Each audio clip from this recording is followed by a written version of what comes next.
in what I do. That's the good thing about it. That is something that has worked like nothing. Just imagine that. Warren Buffett's journey into the stock market began at the young age of 11, driven by a misinformed passion. When I was 11, I picked stocks. I had the whole wrong idea. 90% of the people that buy stocks don't think of them the right way. They think about something that they hope goes up next week. And they think about the market as something they hope goes up. And if it's down, they feel worse. I feel better. And you think about? Pardon? And what do you think about? I think about what the company's going to be worth 10 or 20 years from now. And I hope it goes down when I buy it because I'll buy more. Well, but you got to be careful about what you compete in.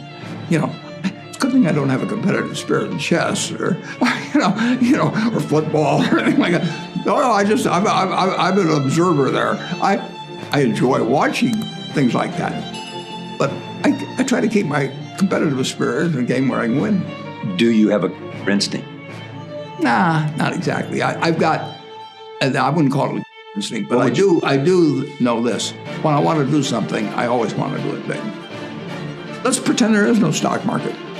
Let's say I had to buy these privately, like you buy a farm privately, like you buy an apartment house privately. They're investments.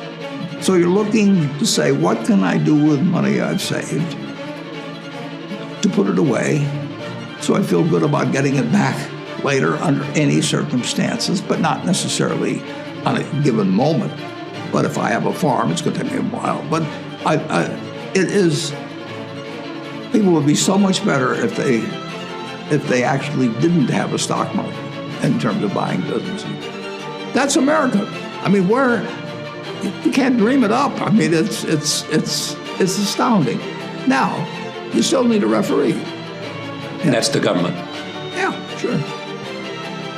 And you need a judicial system, But that comes with government. And we've got the best, so far, we've got the best system. We've got a better system than we used to have, and we'll have a better system 50 years from now. Having transitioned from stock buying to acquiring businesses, Warren Buffett redefines the art of wealth accumulation. The first 8 years, I thought the important thing was to predict what a stock would do and predict the stock market. And then I read Ben Graham, when I was 19 or 20. And I realized that I was doing it exactly the wrong way. But it didn't hurt that I had that background and everything. And I rejiggered my mind when I read the book, The Intelligent Investor. And from that point, I never bought another stock. I bought businesses that happened to be publicly traded. But I became an owner of a business. And I did not care whether a stock went up or down the next day or the next week or the next month or the next year. And I didn't have any idea what it would do. I didn't know what the stock market would do, but I knew businesses. I'm a bright guy who's terribly interested in what he does. So I've spent a lifetime doing it. And I've surrounded myself with people that bring out the best in me. And you don't need to be a genius in what I do. That's the good thing about it. If I went into physics or a whole lot of other subjects, I'd be an also-ran. But I am in a game that you don't need. You probably need 120 points of IQ, but 170 doesn't do any better than 120. It may do worse, probably do worse, but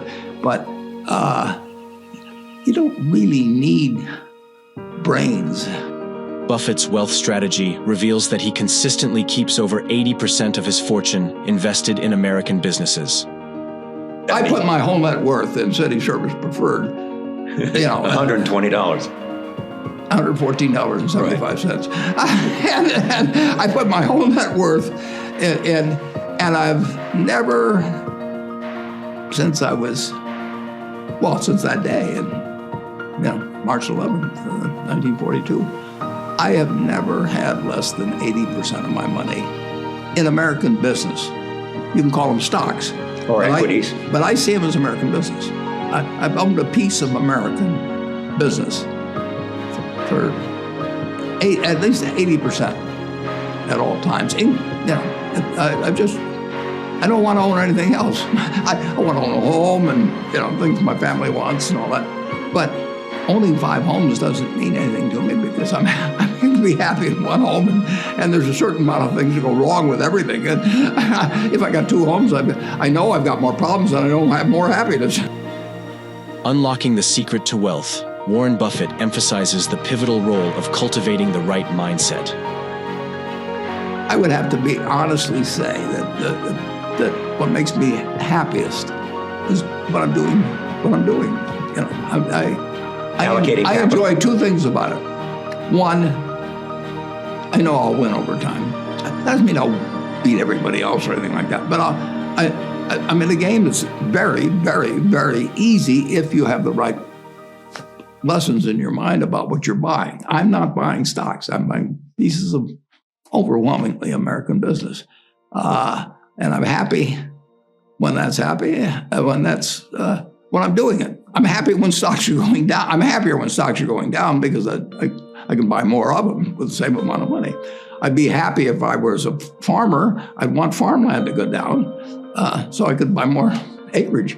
If I was, it just makes sense. And I'll tell you the second thing I really like. I like being trusted by people. And, I would rather do what I do with partners than do it sitting in a room myself, even though I might make more money that way. Contrary to market fears, Buffett finds joy when stock prices plummet, showcasing his unique and resilient perspective. United States economy, and it's very easy to look at the statistics on it. I mean, more people, a greater percentage of the American population is wealthy now or having more income now than they've ever had. And if you look at whether Bank of America can give you their average deposit, I mean, you just look at the wealth that's out there, and that doesn't mean everybody's wealthy, but it does mean relative to any other period of time.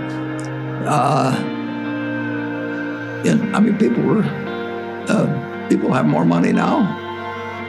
In the present, a significant portion of the American population enjoys unprecedented levels of wealth.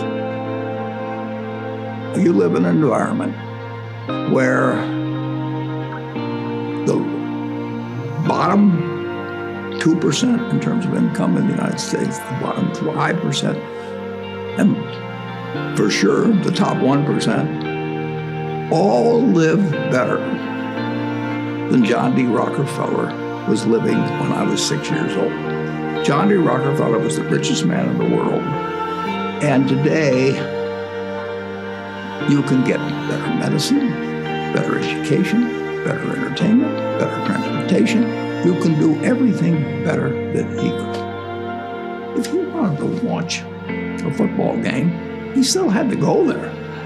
and I can sit there with this big screen, and they keep showing me the replay, so that explaining to me what happened and everything. And maybe everybody doesn't have a screen as big as mine, but damn near everybody has a screen or an iPhone or a computer or access to one, and they have access. I mean, when I was born, the dentist didn't use Novocaine. Analyzing the past and present, Buffett unveils the evolving dynamics that contribute to America's prosperity. Well, relative to the base, maybe more than, but there's no country that's done what our country's done. If you go back 3 of my lifetimes, you're looking, you've been to colonial. You're 91, so. In 3 lifetimes, you are looking at less than 1% of the world's population, closer to half of 1%. Half of 1% of the people in the world are sitting in this land. They don't work harder than people in all the rest of the world. I mean, in terms of hours of unpleasant labor, everybody's got hours of unpleasant labor in those days practically. They don't come laden with gold and, they are 0.5%. And they work the same hours, they got the same IQs. They may be a little self-selected in terms of enterprise, in terms of going across oceans and things.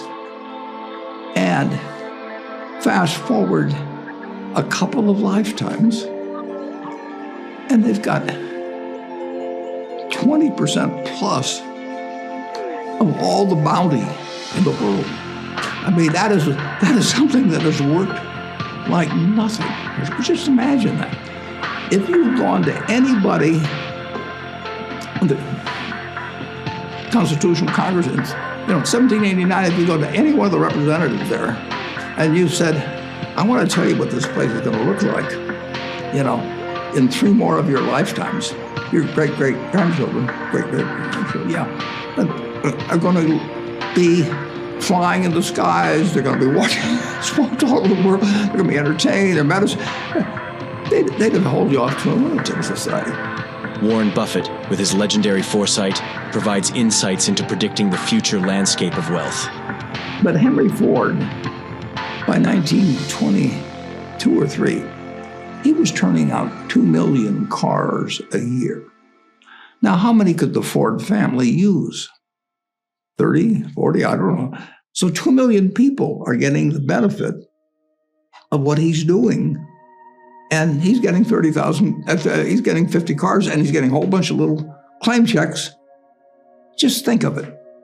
Everything, when Thomas Edison did all the things he did, he made some money. But look at what we benefit. I mean, we're using it. Yeah. It belongs to us, and it doesn't. If you take what an hour of labor delivered to you 100 years ago, and what an hour of labor delivers to you now for you and your family, it's unbelievable. Acknowledging the federal role, Buffett emphasizes the importance of preserving capitalism to sustain the nation's prosperity. We've got a government that can tell capitalism what to do. Do you think? And they do, and that's just what they should do. And they do it in different ways at different times and all kinds of things. But I've got this money which I'll never, I can't, but it has value to somebody. I mean, it's claim checks on future output. That's the thing. The claim checks belong to me, so if I want to buy 50 super yachts, I can do it. But what does it mean to me? It can buy more things for other people that are useful to them.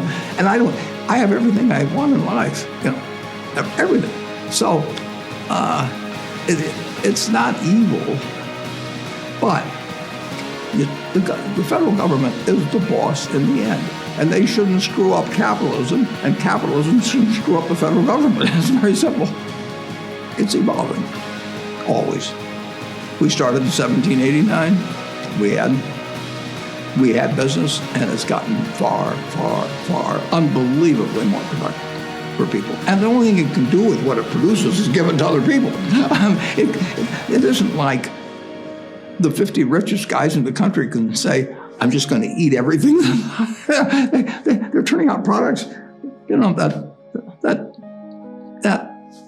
iPhone that I have, which I'm probably the least capable guy in the world of working with it, but it makes life better.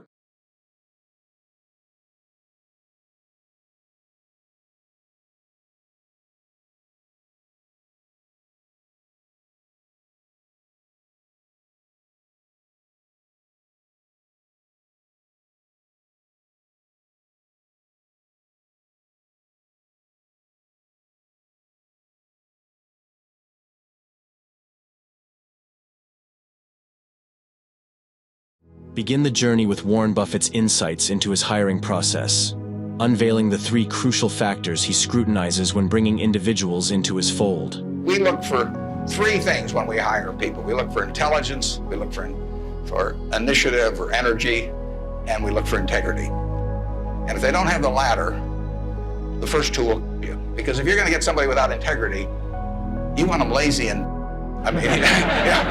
you don't want them smart and energetic. So is that third quality, but everything about that quality is your choice. You can't change the way you are wired much, but you can change a lot of what you do with that wiring. Well, intrinsic value is the number that if you were all knowing about the future and could predict all the cash that a business would give you between now and Judgment Day, discounted at the proper discount rate, that number is what the intrinsic value of a business is. Reflect on the profound wisdom gained from Buffett's own mistakes, emphasizing the transformative power of learning from setbacks in the pursuit of success. The only reason for making an investment and laying out money now is to get more money later on, right? That's what investing is all about. Now, when you look at a stock, when you look at a bond, so it means the United States government bond, it's very easy to tell how much you're going to get back. It says it right on the bond. It says when you get the interest payments, it says when you get the principal. So it's very easy to figure out the value of a bond. It can change tomorrow if interest rates change. So you might say I learned something out of that mistake, and I would have been way better off taking what I did with Berkshire is I kept buying better businesses. I started the insurance business, See's Candy, the Buffalo, all kinds of things. I would have been way better doing that with a brand new little entity that I'd set up rather than using Berkshire as the platform. Now I've had a lot of fun out of it. I mean, everything in life seems to turn out for the better, so I don't have any complaints about that, but it was a thing to do. Dive into the intricacies of Buffett's investment strategy, stressing the importance of evaluating companies and grasping the underlying economics that drive their performance.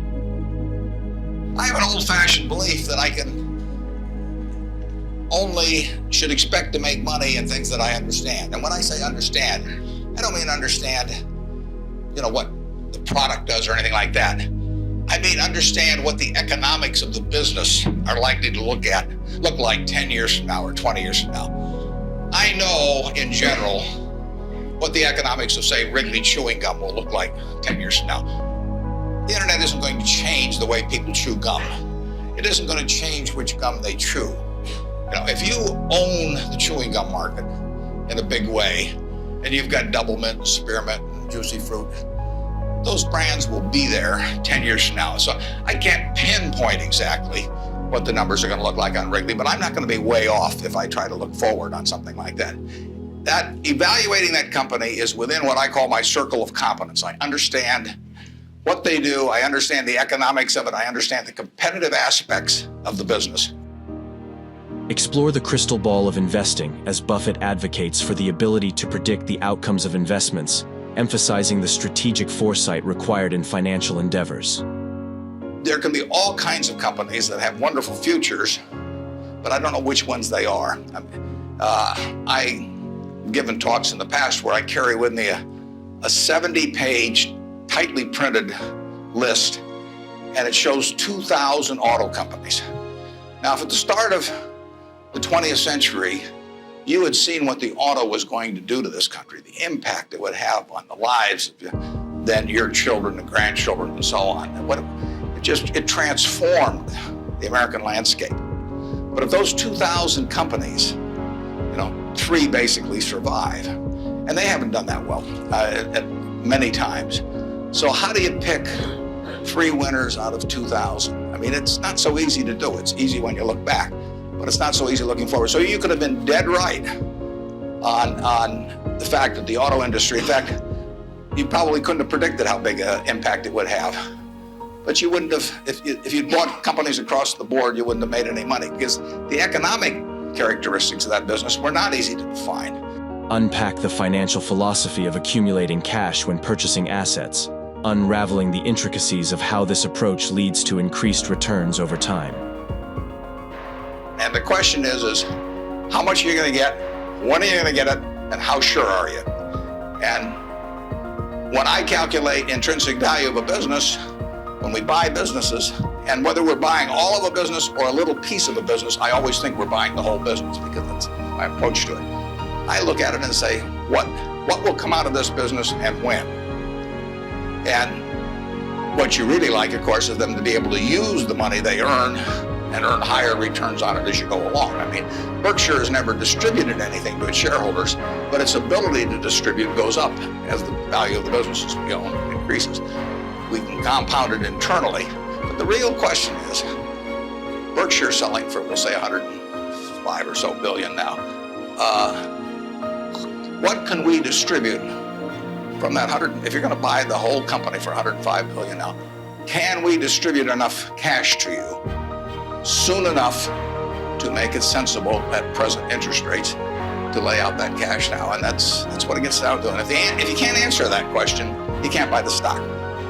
Embark on a journey through Buffett's lens, encouraging the audience to identify significant opportunities and always keep an eye on the past for valuable lessons. The cash flows are printed on the bond. The cash flows aren't printed on a stock certificate. That's the job of the analyst, is to print out, change that stock certificate, which represents an interest in the business, and change that into a bond and say, this is what I think it's going to pay out in the future. When we buy, some new machine for Shaw to make carpet, that's what we're thinking about, obviously, and you all learn that in business school. But it's the same thing for a big business. If you buy Coca-Cola today, the company is selling for about $110 to $15 billion in the market. The question is, if you had 110 or 15 billion, you wouldn't be listening to me, but I'd be listening to you incidentally. But the question is, would you lay it out today to get what the Coca-Cola company is going to deliver to you over the next 200 or 300 years? The discount rate doesn't make much difference as you get further out. And that is a question of how much cash they're going to give you. It isn't a question of, it isn't a question about how many analysts are going to recommend it or what the volume in the stock is or what the chart looks like or anything. It's a question of how much cash it's going to give you. That's the only reason. It's true if you're buying a farm. It's true if you're buying an apartment house. Any financial asset, oil in the ground, you're laying out cash now to get more cash back later on. Highlight the significance of time in the world of business, underscoring how it can either be a powerful ally or the nemesis of a poorly performing enterprise. Investors behave in very human ways, which is they get very excited during bull markets and they look in the rearview mirror and they say, I made money last year, I'm going to make more money this year, so this time I'll borrow, or the neighbor says, I wasn't in last year when that neighbor was dumber than I made a lot of money, so I'm going to go in this year. So they're always looking in the rearview mirror. And when they look in the rearview mirror and they see a lot of money having been made in the last few years, they plow in and they just push and push and push on prices. And when they look in the rearview mirror and they see no money having been made, they just say, this is a lousy place to be. So they don't care what's going on in the underlying business. And it's astounding, but that makes for huge opportunity, just huge opportunity. I mean, I lived through roughly half, in an investing sense, about half that period. And I've had that long period of stagnation from 65 to 82, 17 years. I wrote an article for Forbes in 1979. I just said, how can this be?